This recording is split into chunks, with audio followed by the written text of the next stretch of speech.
story you're about to hear is true. Only the names have been changed to protect the innocent. Fatima Cigarettes, best of all long cigarettes, brings you Dragnet.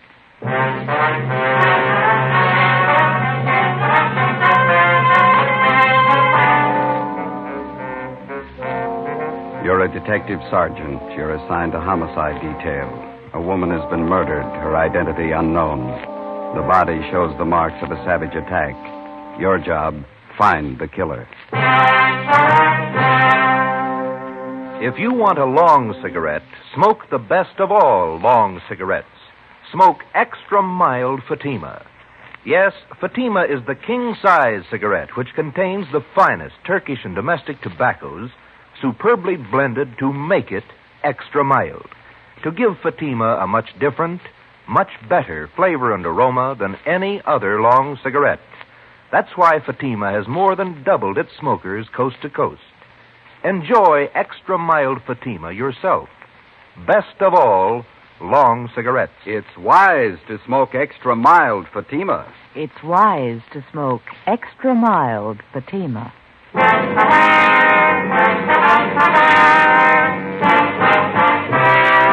Dragnet, the documented drama of an actual crime. For the next 30 minutes, in cooperation with the Los Angeles Police Department, you will travel step by step on the side of the law through an actual case transcribed from official police files. From beginning to end, from crime to punishment, Dragnet is the story of your police force in action. It was Sunday, December 25th. It was raining in Los Angeles. We were working the day watch out of homicide detail. My partner's Ben Romero. The boss is Blaine Steed, captain of homicide. My name's Friday. It was 39 minutes past 5 a.m. when I got to San Andreas Cathedral on 1st Street. Churchyard.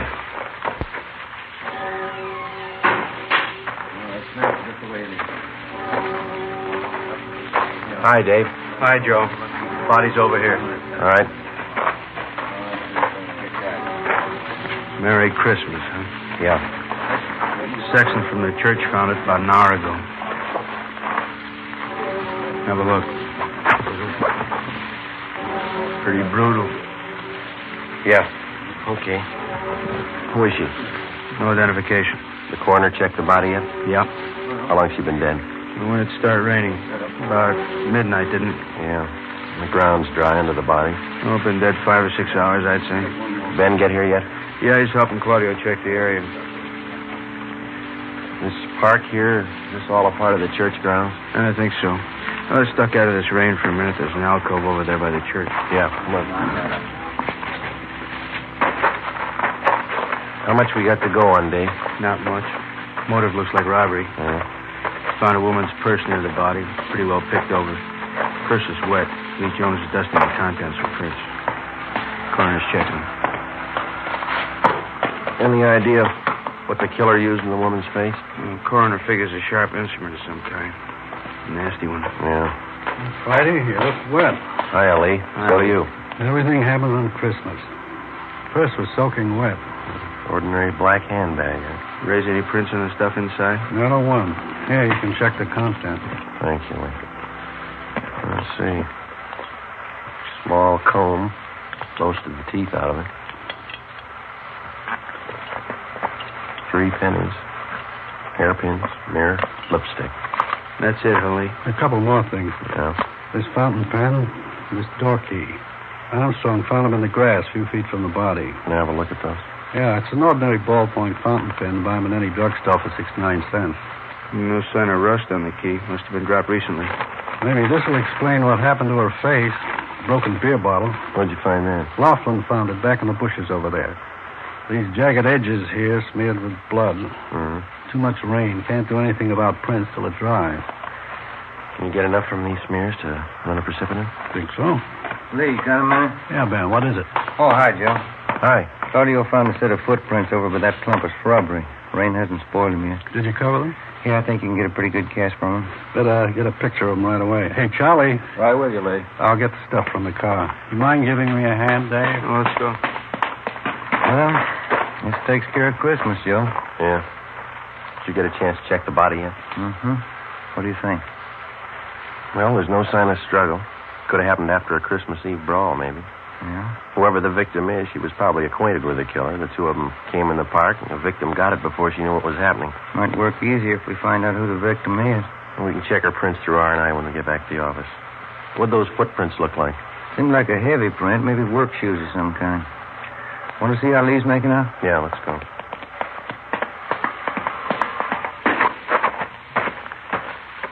Gonna miss Christmas dinner again this year. Footprint, fountain pen, and key. Where do we start?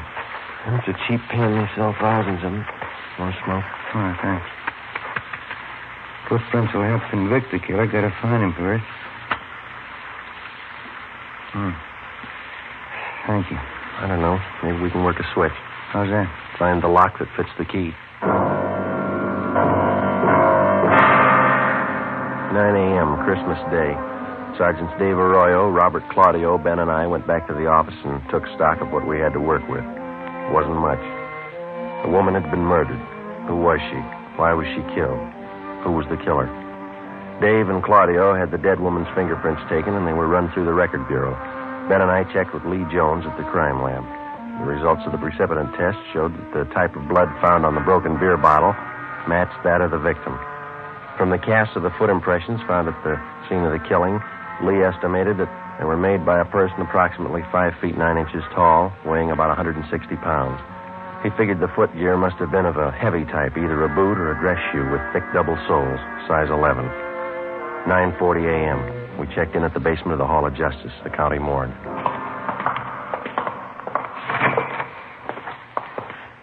Doc, how's it going? All there, Joe. Death caused by multiple fracture of the skull. Slashing in the face was a contributing cause. I sent her close to Lee Jones. Yeah, we know. No laundry mark. Well, I got two things. Maybe they'll help, maybe they won't. Yeah? The chemist's report here on the blood analysis shows the victim was drinking. She was definitely under the influence at the time she was murdered. 0.12% alcohol in the blood. Mm-hmm. How about the murder weapon, Doc? We gonna rule out that beer bottle? I'm just coming to that. Step over here. Yeah? This mark here on the side of her face, brown smudge. Well, Jones says that that's shoe polish. He analyzed a few of the particles. Ties in. The cause of death was brought about by severe blows in the head and face. Heavy shoe, huh? That's my guess. Probably a boot or a work shoe. That doesn't add, Joe. How do you mean? If they were heavy work shoes the killer was wearing, why were they polished? How many people polish their work shoes? Could be waterproofing. No, Jones says it was a brown paste polish. Then it doesn't figure. Unless the killer was wearing some kind of dress boots. Cycle boots, maybe. Hundreds of kids on motorcycles wear them. Yeah. That's going to be about as helpful as a key or a cheap fountain pen. Huh? Excuse me. County morgue, Tyson speaking. Yeah, all right, Frank. I'll tell him. Cunningham at R&I wants to see you right away. What's up? They made the victim's prints. During the war years, a complete file of pictures and fingerprints had been kept on all persons employed at local defense plants. Out of this file came our first major lead. The victim's fingerprints matched those of one Maria Camacho, 38 years old, formerly employed at Universal Aircraft. Her address in 1945 was listed as 9230 Sheridan Avenue. Ben and I went over to the crime lab, picked up the key and the fountain pen found near the body, and drove to the Sheridan Avenue address. The house was 3 blocks from the churchyard where the body was found. A young woman with a baby in her arms answered the door. She identified herself as Elena Gomez. She told us Maria Camacho was her aunt. They were expecting her for Christmas dinner late that afternoon. We told her what happened. When she recovered from the shock, we questioned her and her husband, a furniture worker. So hard for me to believe. Why anyone would do this to me? When's the last time you saw her, Mr. Gomez? Well, she was around last night, Sergeant. She brought the presents for the kids. Always brought them presents on Christmas. Did she live here? Was this her permanent address? No. She stayed with us during the war when Ray was overseas. When he came back, she took a room down the street. I can give you the address. All right. What time did Maria leave the house last night? Well, let's see. Must have been around 10 o'clock. Not much later. Don't you think, Elena? About 10 o'clock? Yeah, let's go see what those kids are doing, huh, Ray? Yeah, all right. Did Maria have anything to drink here last night, Miss Gomez? Yes, we had a glass of sherry together, that's all. Could you tell if she'd been drinking before she came here? Oh, it was Christmas Eve. I guess she'd had a few. Why? Was she a pretty heavy drinker? Not usually, no. Maybe on the holidays, though. I really like to get out and have fun, living alone and all that. Poor Maria. Well, did she drink at home, or was there some particular place she'd like to go? The cantina down on Soda Street. She used to go there. Any others? A couple of bars on Brooklyn Avenue. I don't know the names. What'd Maria do for a living, Miss Gomez? She took in some dressmaking. Worked for herself. She wasn't poor, wasn't rich. Her landlady could tell you about her friends. Kids are hungry, Lena. Dinner's getting cold. Sorry that we had to break in on you like this. Well, it's all right, Sergeant. It's just the kids. Ask the officers if they want some mince pie, Ray. Cup of coffee. No. That's all right, Miss Gomez. Thank you. Just one more thing. Would you look at these, please? This pen. Sure, that's Maria's. Look, Ray, Maria's pen. Mm-hmm. Now, how about this key? No, I never saw that before. Neither did I. Well, thanks very much, both of you. Sorry to hold up your dinner. Oh, that's all right. We're not hungry. Hey, maybe I could fix you a turkey sandwich. No, thank you, Jeff. The same we have to be going. We'll contact you later on. Here's our card. All right. I can't think of a reason, Sergeant. Why someone would kill her. Why would they kill Maria? Poor Maria. Come on, Jenny. Come on. Nice kid. Seem to be having a good Christmas. Too bad we had to spoil it. We drove down the street to the rooming house where Maria Camacho stayed. We talked to the landlady and the rest of the tenants, who failed to come up with a lead. They told us Maria Camacho drank a little, but she was always pleasant, easy to get along with. We checked her room. We went through stacks of Spanish-language newspapers and magazines. We went through her bills, photographs, her letters. We found nothing. There wasn't an item in the small apartment that could help us. We went through the entire rooming house, trying each door with a key that we'd found by the body. It didn't fit any of them, not even the door to the victim's room. 5 p.m. There was a lull in the rain. We picked up Dave and Claudio and started to explore the only lead we had. The victim had been drinking a few hours before she'd been murdered, probably at a neighborhood tavern. For the next 6 hours, we canvassed every bar in the vicinity. 11:15 p.m., Christmas night. The four of us met in a combination bar restaurant at Brooklyn and Soto for a bite to eat. You had as much luck as we did, huh? Nothing, Dave. Everybody we talked to knew the woman. Nobody saw her Christmas Eve. We picked up the names of a dozen friends of hers from the bartenders. Checked them out. They couldn't tell us anything. Well, we still got another dozen bars to cover at least. She must have been in one of them last night. Wish we'd find it. My wife's sure mad. You got company, so's mine. All right, gentlemen. Who had the grilled ham sandwich? I did. All right. And the 3 hamburgers? Yep. There we go. Our plates. You got some ketchup, please?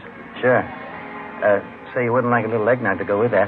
It's good. I make the batter myself. No. No, thank you Hey, very much. there is something you can do for us. Yes, sir? Would you look at this picture? All right. See if you can identify this woman. Sure looks like Maria. Yeah, that's her. You know her? Was she in here last night, do you know? Yeah, she was. What time was she in? Oh, about 11:30. Why? Was she with somebody? Oh, half a dozen of them at least. Maria, another woman, and 4 or 5 men. Were they drinking? Well, they were well behaved. Just having a little Christmas cheer, that's all. They like my eggnog. And what time did Maria leave? Do you remember? Well, no, not exactly, but she left before the others. They closed the place. You fellas cops? Did she leave alone? No, Tony followed her out. I think it must have been sometime around midnight. I'm not sure. Who's Tony? Tony Perez. He's busboy here. He knows Maria. Where's he now? Christmas. He's off. Lives in a hotel down the street someplace. I don't know. Time fits. Maybe the key does. Dave and Claudio started to check the neighborhood to locate the hotel where Tony Perez stayed. Ben and I continued our canvass of bars and restaurants in the area.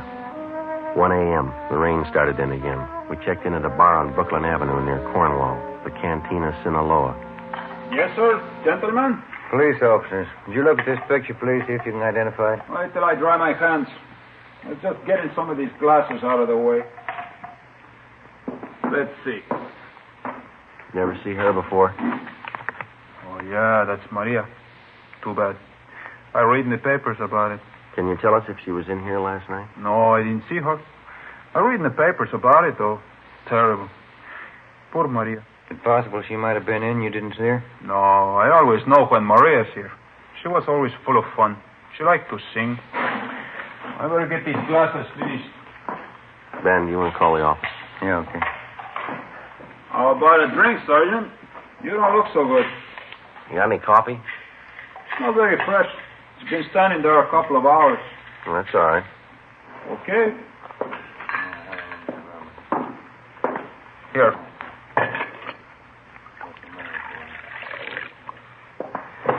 Here's the sugar. Hey, thank you. Yeah, that's not very warm, huh? Oh, that's okay. What do you think, officer? The guy was crazy? I don't know. Ah, he must have been crazy. Lots of nice rain. That's good for the farmers. Yeah. Sure. You ever see this key before? Let's see. I don't know. Joe. Yeah. Dave and Claudio found the hotel that picked up Tony Perez. Took him in. What'd he tell him? Dave says they're talking to him now. He won't say much. Did they find anything on him? He's wearing a pair of dark brown boots. Yeah. Well polished.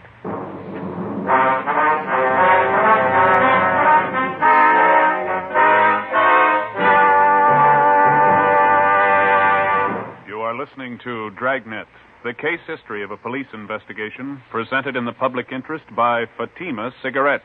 If you smoke a long cigarette, it will be in your interest to listen to a typical case history of a Fatima smoker. It's the case of skater Larry Jackson, one of the stars of the Los Angeles Ice Capades.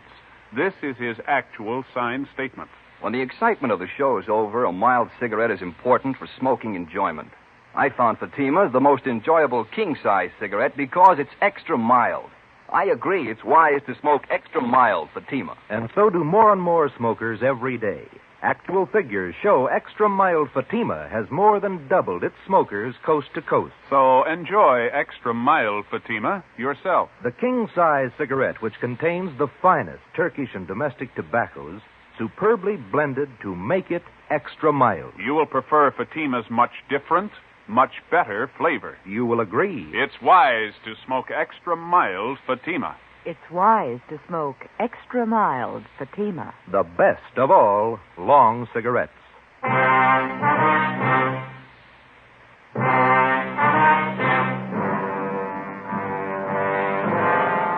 Monday, December 26th, 9 a.m. We checked Tony Perez through R&I. He had a record of 7 arrests, but no convictions. During the past year, he'd been booked on suspicion of 211 PC, assault with intent to do great bodily harm, and second-degree burglary. In each instance, he'd been released for lack of evidence. All of his shoes and clothing were brought to the crime lab for examination. 9:25 a.m. We brought Perez back to the interrogation room. He admitted that he had been with Maria Camacho Christmas Eve, but he denied having anything to do with her killing. He told us that after he had left Maria, he'd gone to a party at some friend's house. Dave and Claudio went out to check his story. I gave them the key found near the body and asked them to try it on the door to Perez's hotel room. Ben and I continued to question the suspect. How well did you know Maria Camacho, Tony? I told you already. She was just some old crow who used to hang around the bars, that's all. I used to talk to her once in a while. You ever have any arguments with her? No. How many times you going to ask me that? It'd help a lot if you could tell us exactly where you left Maria Christmas Eve and when you left her. I told you already. I don't remember exactly. We were drinking. We were all drinking. I don't remember. How'd you get to that boy? I walked. Place down on Malabar Street. Maria stopped at a bar someplace along the way, and that's the last time I saw her. Did you go in with her? No, she went in alone. I went to the party. That's all I know. Interrogation room Friday. Lee Jones, Joe. Yeah. Check the polish on Perez's boots. It matches with the smear of polish on the victim's face. Wax components are exactly the same. Good. How about the cast? Nope, they didn't match. The prints we cast out there were size 11, big heel. Perez wears a 9, pretty small heel. No match at all. What about the other stuff? Went over the rest of his shoes and his clothes. Nothing that ties in. Okay, Lee. Thank you. Do you shine your own boots, Tony? No. Why? Where do you get them shined? I go to Angelo's, Chicago Street, right near First. When's the last time you got a shine? Oh, Christmas Eve. What time Christmas Eve, Tony? When I got off work, about 2 in the afternoon. Hi. Hi, Dave. See one of you outside a minute? Yeah.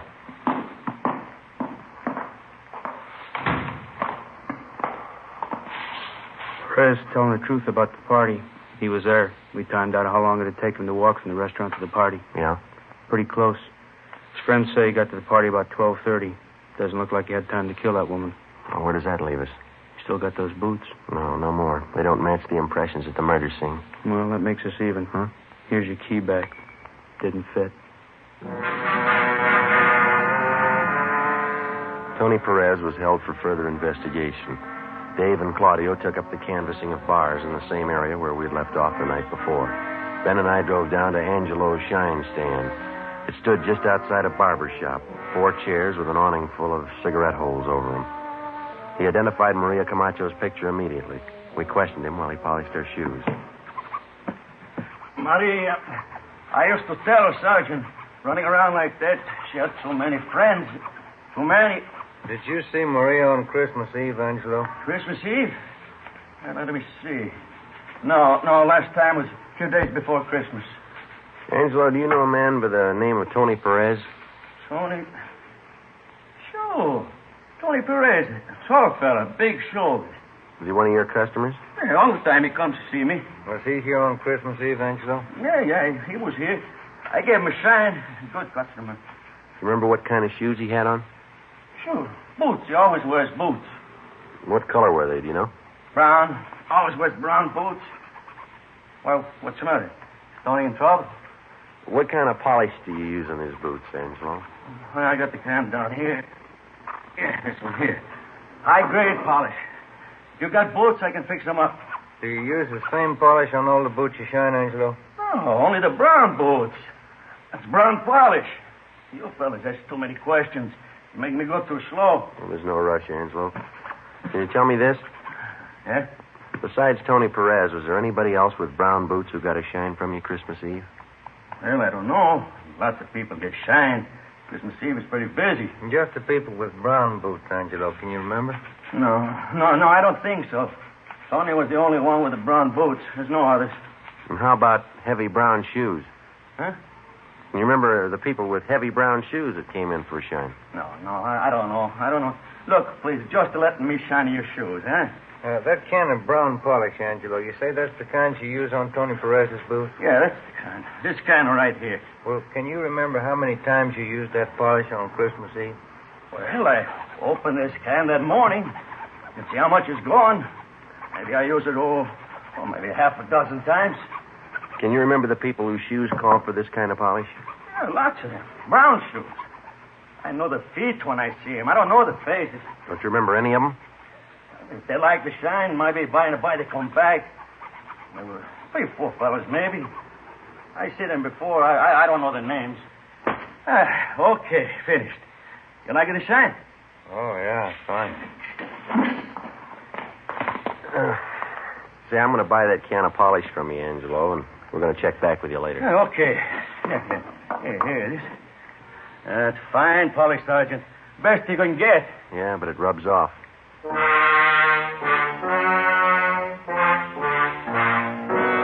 December 26th, 5 p.m. We drove back to the crime lab and had Lee Jones analyze the can of shoe polish. It matched exactly with the particles of shoe polish taken from the victim's body and from the boots of Tony Perez. We arranged for a stakeout at Angelo's Shine Stand. In case the people with heavy brown shoes returned, Angelo could point them out immediately to the men on duty. 5:30 p.m., Dave and Claudio called in. They thought they had another nibble, this time from the bartender at the El Cedello Tavern, a bar on Soto Street. We drove down to South Main and Harlem Place for a meet.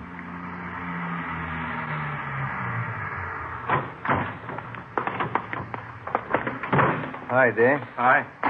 Figured we better move on this tonight. What's the pitch? Bartender on Soto tipped me that Maria Camacho was in his place Christmas Eve. Said it was a little after midnight. Yeah? Said she had a drink, left the place about 10 minutes past 12 with a guy called Frank Talano. Nosed around, found Miss Talano works at the Midnight Mission. Over there. All right, let's go. This it, Dave? Yeah. Good friends mission.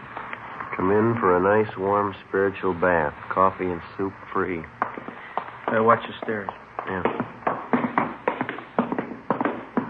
Now, brothers, I only hope that our little meeting here has brought you closer and made your souls to glow with the great and glorious light of the Spirit. And yes, brothers, if we be not born again of that light, as the book says, we'll be damned, brothers. Damned. Amen. Amen. Now, brothers, while Sister Myrtle Ferguson plays one of her stirring marches, let's join arms, brother to brother, and march into the lunchroom where, through the kind graces of one of our benefactors, Pete Boudouris of the Acropolis Cafe, each one of you will be entitled to a bowl of turkey soup, some of Sister Wilson's homemade bread, and a cut of mince pie. Sister Ferguson, march.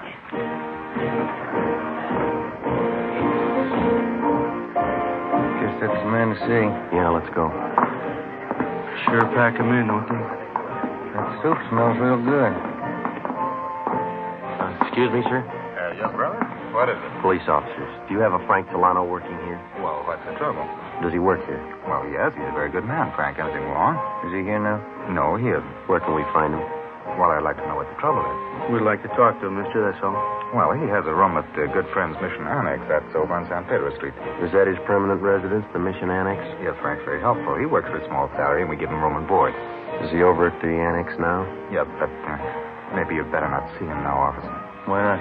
Well, Frank's not at his best. He's been drinking again. That's the surest sign. How do you mean? Well, whenever Frank starts drinking, that means that he's worrying.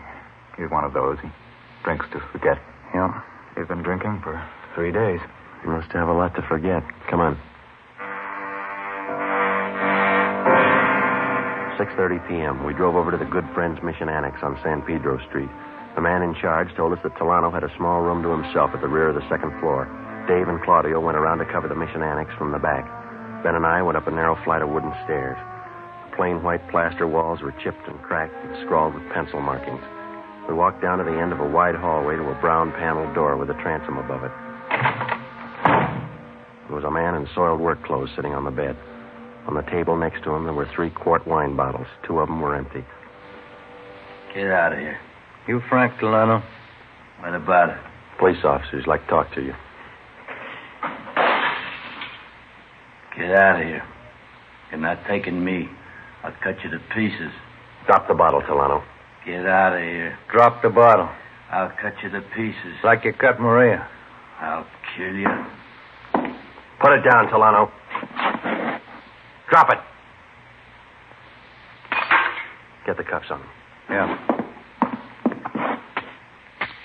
Let's go. Just a minute.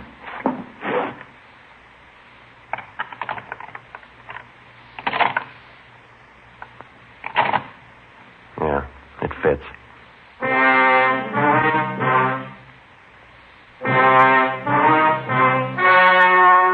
The story you have just heard was true. Only the names were changed to protect the innocent. On March 7th, trial was held in Superior Court, Department 94, City and County of Los Angeles, State of California. In a moment, the results of that trial. It's amazing how many long cigarette smokers are changing to extra mild Fatima. Here is the actual report. From coast to coast, extra mild Fatima has more than doubled its smokers. Yes, more and more smokers every day are discovering that Fatima is the king-size cigarette that is extra mild. Extra mild because it contains the finest Turkish and domestic tobaccos superbly blended to make it extra mild, to give it a much different, much better flavor and aroma. Enjoy extra mild Fatima yourself. Best of all, long cigarettes. It's wise to smoke extra mild Fatima. It's wise to smoke extra mild Fatima.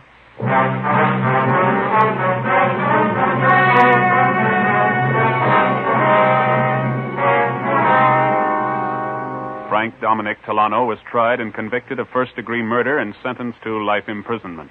He is now serving his term in the state penitentiary. You have just heard Dragnet, a series of authentic cases from official files. Technical advice for Dragnet comes from the Office of Chief of Police W.A. Wharton, Los Angeles Police Department. Fatima Cigarettes, the best of all long cigarettes, has brought you Dragnet, transcribed from Los Angeles. Patty Page visits Jack Birch tomorrow morning on NBC.